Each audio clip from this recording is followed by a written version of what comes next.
I'm hungover, caffeinated, and drunk, and I don't want to talk. I look so beautiful. I don't want to talk about love, but I have to admit, exists within all of us, and it exists within my soul. So sadly, this is a topic that I must go off of. Also, I apologize for my hand. Don't look at it too much.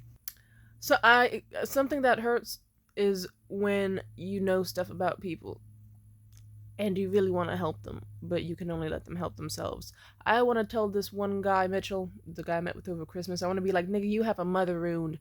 You have some issues subconsciously with your mother, and it's made you afraid of women and afraid of love because you don't think that you're going to be able to have your emotions prioritized. You hide things because you're afraid that people won't care about how you feel. You shoot yourself in the foot. You have a bit of a temperament because of it.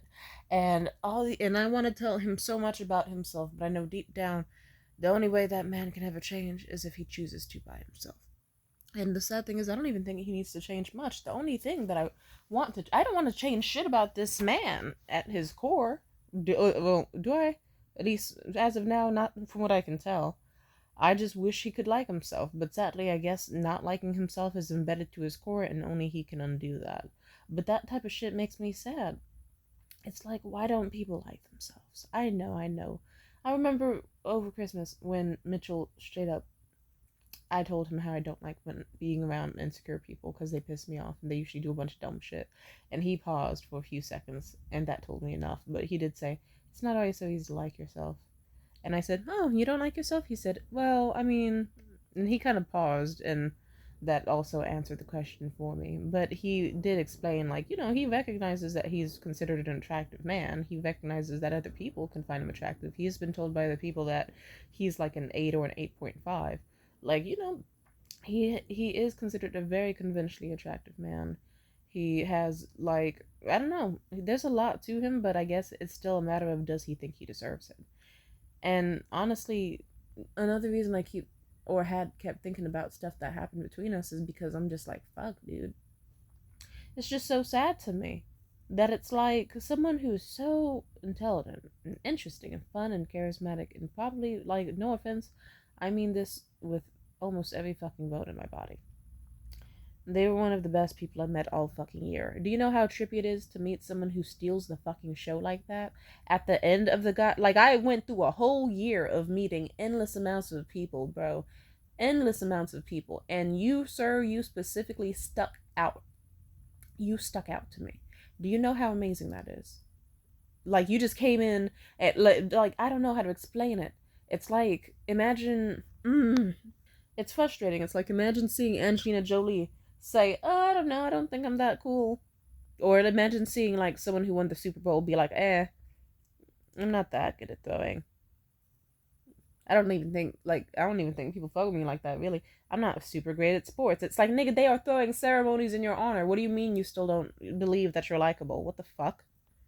And just, like, I don't know, it came up in little ways where it's like they did that thing that I used to do where they had how they felt emotionally deep down if they were feeling sad or confused because of their deep anxiety and their fear of scaring me off.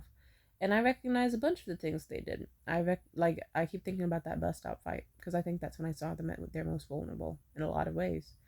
I saw them at their most perceived ugly. There was nothing about that evening I should have found attractive about him, but I still did. Not just because he looked good. Like, trust me, it's like, yeah, he looked good. Yeah, it's like, yeah, fuck you, rosy cheeked, fucking beautiful, pink lipped, stupid, perfectly symmetrical nose of perfect size, asshole, fuckface. Boo hoo, it's like, I but still would feel the same way if you were someone else. So at least I like to tell myself that. At least that's what I'll tell myself. Okay, maybe him being gorgeous does have a factor to it. But simply put, it's like my brother in Christ. It was so wild. He was like, "I get the feeling you've just been secretly hating me this entire fucking time, and you're just mad that I haven't been able to fuck you because my dick hasn't been working." And I told him, "When has there been a single moment where you haven't seen me smiling ear to ear?" And he kind of paused, like he wasn't able to process that he was likable. I remember I straight up did the Angelina Jolie analogy. I said, if you had the chance to hang out with Angelina Jolie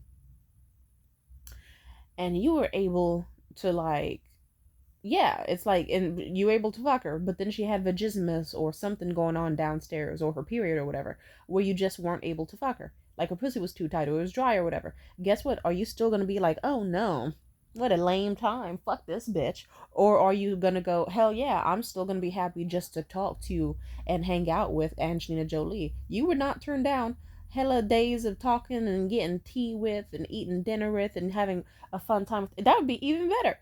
Because then it's like, okay, like, sure, you didn't get to know how the inside of her pussy feels like. Okay, whatever. But you still get to have the amazing world of Angelina Jolie given to you and wonderful conversation. And he was like, what's your point? I said, nigga, obviously you are Angelina Jolie in the story. Obviously, I'm enjoying your presence. And he really just thought I was lying. It's like, what the fuck, dude? I don't know. That type of shit just breaks my heart. And also the shit he told me about his family, that makes sense too. It's just like, yeah, if you are raised in a home that's like neglectful and emotionally abusive, and like you don't feel comfortable doing anything around them, safe, saying anything to them, anything. It's like, no wonder he does that thing where he hides how he feels, because he never was put in a position where he was made to feel like his emotions were ever a priority. And that breaks my fucking heart. It truly does. It's like, no wonder, I don't know. I hate seeing those traits in people, in all people. I don't like when people who I think are cool overcompensate. I don't like when people who I think are cool start projecting or doing self-fulfilling prophecies. I don't like when people who I think are fucking amazing just decide, ooh, I'm gonna it breaks me. It breaks me down to know that there are people out there who can be God's gift to the planet, and they'll just be like, I ain't shit. That, I don't like that. I hate that shit. I know those people were I know the tragic thing is, if you try to get close to those people to help them, sometimes they can tear you down in the process. But good fucking lord, I can't help but think, wow, I want you to know that you were loved at some point.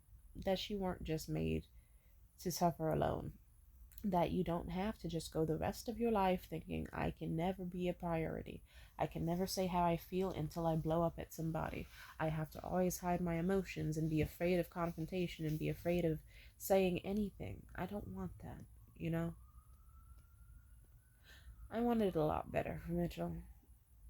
People know I want better for them, trust me. Even Morgan fucking knew. Because I remember once I was crashing out on my ex Morgan's family. And even then, I still slid in how his mom and his dad should have done way fucking better. Because it's like, no offense, not to dismiss Morgan's evil fucking actions, because he's a grown man who can take responsibility and get therapy and stop being a bitch ass loser. But I will say this: his dad locked him in a room from a very young age in total isolation to just do nonstop crack, heroin, drugs, meth, all that shit. And his mom was the type of bitch to like think shit was funny, where she could like hang his teddy bears by a noose and laugh at him crying when he was young, or just did random sociopathic shit. And they all fought in front of him. They showed him love is a fucked up, dangerous thing that you shouldn't take a gamble on because you'll get hurt. And they kind of bred it into his subconscious that no one cares about you. Do what makes you feel good. Do what makes you, like, the best thing you can be on this planet is selfish. Because even if you're having a bad time, you can find a way out of it by only caring about yourself. No offense, I see why Morgan came out the way he did. It all adds up perfectly. And his first girlfriend ever cheated on him. And some men are so stupid that they never get over their first ever ex-girlfriend or whatever. And they should. It's like, dude, get the fuck over it. But to an extent, I still understand, because my first few lovers definitely did.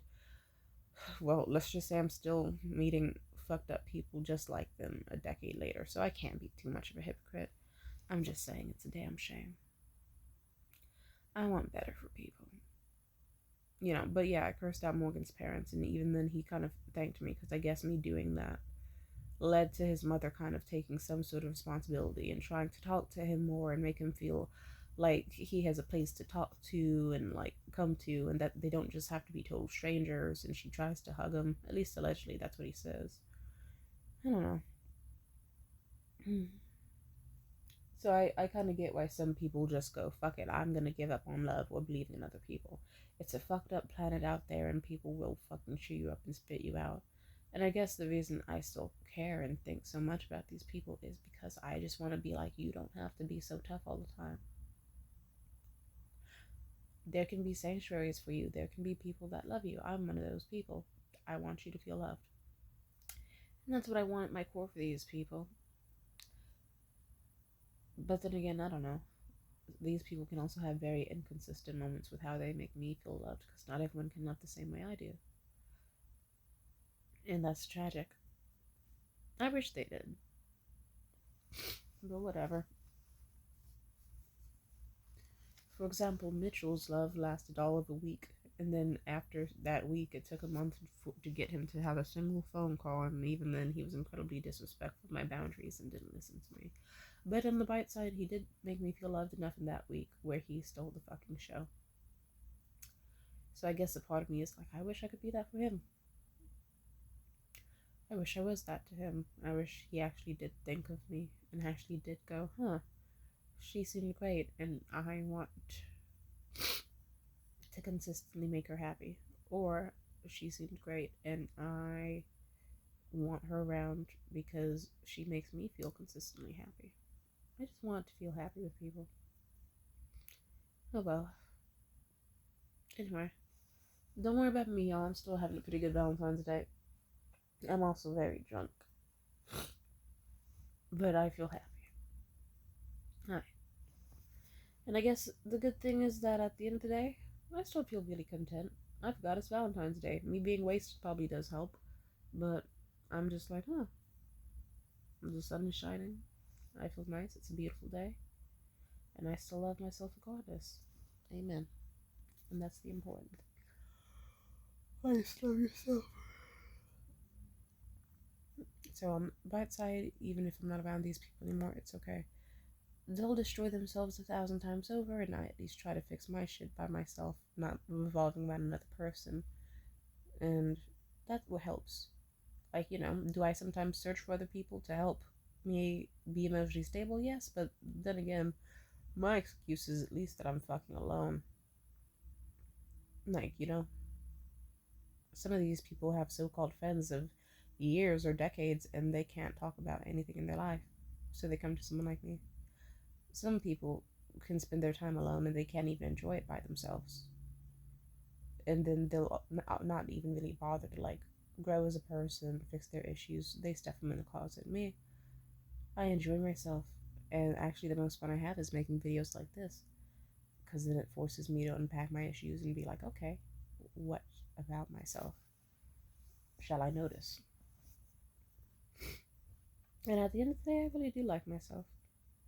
There's been questionable moments, sure, absolutely, absolutely, but at the end of the day, I still like myself enough to be like, I deserve certain treatment, I deserve certain people, and all that. And I like Mitchell. I like what he was when he was, or what he could be for the time that he was. I'm being faced with the reality of the person he truly is, and that's sad, but not much to do about it. And at the very least, he existed, and I get to know, like, hey, I do want marriage and I do want kids, and I want someone who can do a lot better than Mitchell.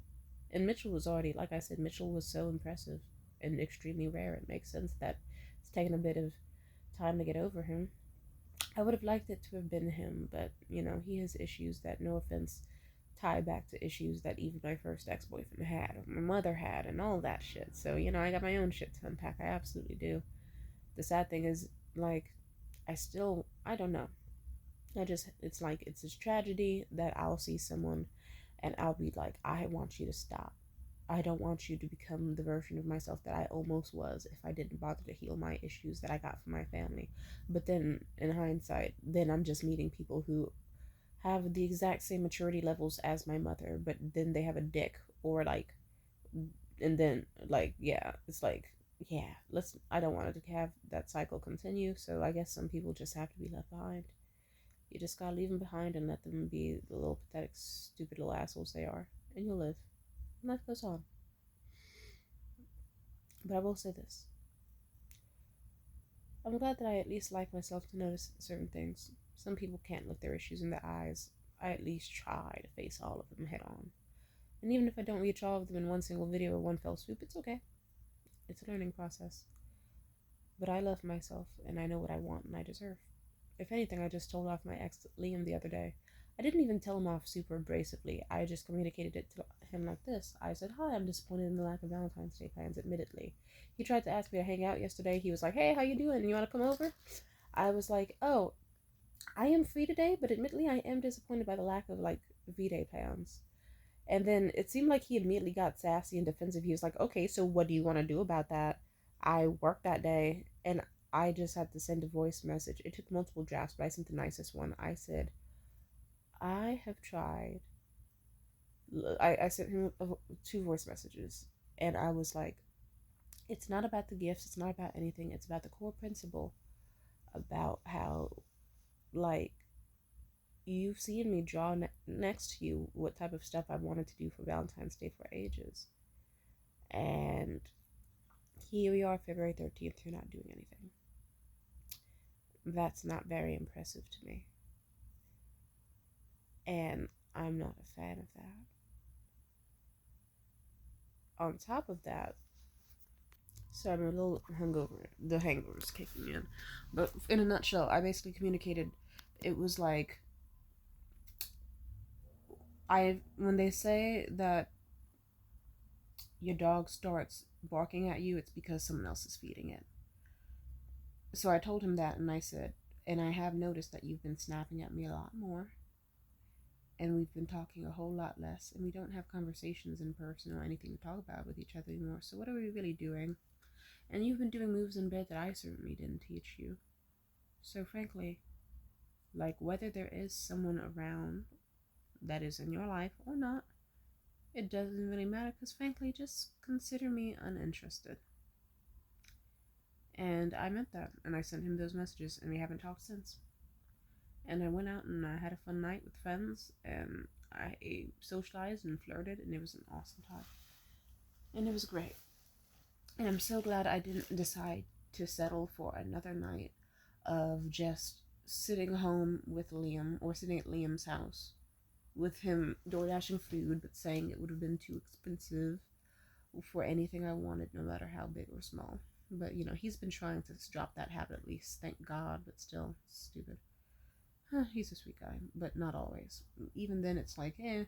I just thought to myself, I think I deserve a lot better than just sitting at this dude's house for like a few hours, having no conversation, being made to feel disregarded, and all that. Like, yeah, like fucking hell, weeks ago, he made me fucking cry because he wanted to get angry with me for simply asking if he pictured doing anything fun ever. Like, over the course of his life, big or small.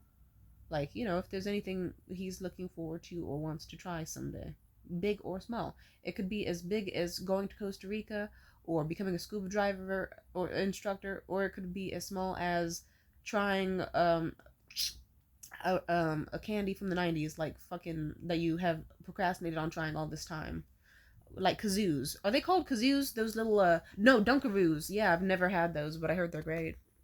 And he started getting hella abrasive with me and just like damn near yelling at me about how he doesn't have hobbies. And it's not even a depression thing. It's just like he would literally spend all his money on fucking Supreme and Bape hoodies just to stay inside 24/7 and play Demon Souls. It's like, nigga, it, and wow. Also, it's kind of fucked up in hindsight. It's like, oh, okay, you're spending like somewhere between $300 to $800 on clothes. Meanwhile, I've been struggling for months. Interesting. He does send me small amounts of money here or there, but I'm just saying, if I really cared about a bitch, I would have been sending a lot more. I would, like, I'm just saying. Anyway, as the point I was trying to make was, I decided I was worth a lot more, and my time and energy was going to be worth more than spending it with a dude who it's like I'm just going to not have a conversation with him that goes well, and I'm going to watch him play Demon Souls, or we'll watch a little bit of It's Always Sunny and Hunter x Hunter, but it'll still be looming in the back of my mind like, oh, he wants to have sex, and also, oh, he didn't put in any sort of effort for Valentine's Day, which is fucked up because it's like, nigga, you work at a grocery store, like, you go to a fucking Walgreens every single day. So ever since like fucking December 27th has rolled around, you have seen Valentine's Day related products in your fucking face 24/7, and you didn't think to do anything for me, big or small. Like, not even some free shit, and like, really, not even an activity. No sort of. It's like, oh no, I'm just supposed to come to your house like it's any other fucking day. Fuck that. I almost was gonna be mean and send him a fucking video of me and Mitchell, but I didn't. I didn't. Not a sex video, just a video kind of to be like, hey, guess what? You keep dropping the ball, and someone else has picked it up since the dawn of time. I don't know why you want to keep doing this to yourself. But yeah, either way, I still decided, even though I didn't have any plans, I just didn't. I was like, I didn't meet up with him last night. And you know what did happen? I had friends reach out and be like, hey, come to this social event, come hang out with me. And I did. And I had an absolute blast, and I felt so much love and high power energy and friendship and fun in that amazing room. And it was awesome. And I am hungover and drunk as I record this. And I am still in a great mood because, yeah, value your time, your energy, and your presence. Value yourself. I wish more people did that, but I do. It's why I talk openly and ask what I want and say what I want and do what I want. And I'm even working to try to ask for more so I can make sure I'm getting all that I deserve and not like having panic attacks because I want to ask like a 44-year-old man who wants to talk about sex on the first date about like, I don't know, bracelets on sale at Bloomingdale's for their closing sale. Like, I want to make sure that's actually like I'm getting all that I can in my life and surrounded by the best energies and the best people, and I did well. Because last night I made this fucking choice, and I am so beautifully proud of myself. I made the choice to love myself enough to be like, cool, you are no longer someone who makes me feel like I'm loved or interesting, so I'm going to be around people who do. And I was around people where I got to like battle rap with them, flirt with them, have cool ass conversations, talk about my goals, and it was a lot of fun. I couldn't do any of that shit with Liam, and he didn't make me feel like if anything, Liam had the energy of someone who was absolutely boring and disinterested at best, and someone who was extremely envious at worst. And it's like, do you know how fucked up it is to see someone you like become an op like that? It's so disgusting. But yeah, but what it's okay because he's not a total out. But I'm just saying, like, still enough where I'm noticing is still really bad. But I'll say it like this: it is a blessing that I chose myself, and I love myself enough where I am sitting here on Valentine's Day inside my house because I valued myself. Because I told 44-year-olds I'm not meeting up with you just to have like the same amount of fun or less than I would with someone who is broke, like someone who has less money than you and is younger than you can do a lot more than you're doing. I'm not going to meet with you today. Or even telling people. And also being like, huh, this one guy like knew specific, like I actually did almost go to the event I went to last night with somebody, but I specifically told them, I was like, oh yeah, if you think you can come, as long as we can get to the venue like before 8:10. You want to know what this dumbass did? Uh, Despite it being like 6:30, basically they said that they would be able to pick me up at 8, and then they weren't putting in any real effort to like look up directions themselves or buy their own ticket or this or that, and that was frustrating the fuck out of me. So I was just like, you know what, you can just stay home. It's okay. Or you can come by yourself. And I got my homie Sean to come instead. Because I thought to myself, I don't want someone who can't put in the bare minimum effort. Like, it's like you're trying to meet me. I'm sure, like, you want, like, yeah, it's like you. I just kind of thought to myself, I could have this dude pick me up, and then he picks me up at the same time the show starts, and then most likely we'd get inside like 30 minutes deep into the show, which I don't want. Or we could. Sorry, I'm a little drunk. I forgot what I was talking about. Something about self worth. Oh, but yeah, I was around so many awesome fucking people last night. I'm so glad that I decided that my time, presence, and energy needed to be where I actually felt loved. And it's like, okay, I wasn't gonna feel loved in the arms of someone who was gonna be like, hey, come to my place last minute and let's just conveniently ignore Valentine's Day. Just like he literally saw me drawing out my ideas for Valentine's Day next to him and all this shit. He didn't put in any effort. And it's like, and I just kind of decided, I'm tired of him dropping the ball because how I met Mitchell in the first place is fucking him dropping the ball. And it's like the fact that he would even risk that happening again for Valentine's Day is fucking stupid. It's like you saw that you fucked up on December 19th, and then next thing you know, you didn't hear from me the entire week of Christmas, and that's because I was getting slurped up like udon by a sexy tall nigga who was beautiful and who made me feel amazing in a way that you haven't made me feel in fucking ages. And that's sad. But you know what? It's okay because it's not my fault Liam came out so pathetic. He's chosen to be pathetic. And then on top of that, let's see.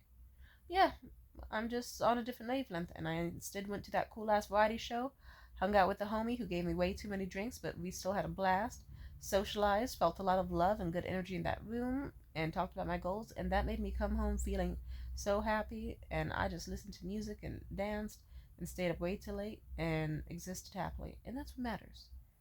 And it's beautiful. When you feel truly loved, you can open up about yourself. You don't have to hide yourself or hide your tongue or do this or do that. So that's the sad thing, is that if I meet someone and I love them and they still do that, it's just like they still hide themselves. They still don't, like, I don't know. That hurts, but it's okay because there's other people I can be around who I can have a lovely time with, who will make me smile and feel energized and amazing and care for me. Amen. Alright, peace out. My heart hurts because I had too much Mountain Dew and Red Bull whiskeys last night. Also, I think I have something growing on my eye, on the top. I hope it's not a keloid. But fingers crossed. Yeah, you see it. It's like mildly swollen. Yeah. Alright, bye.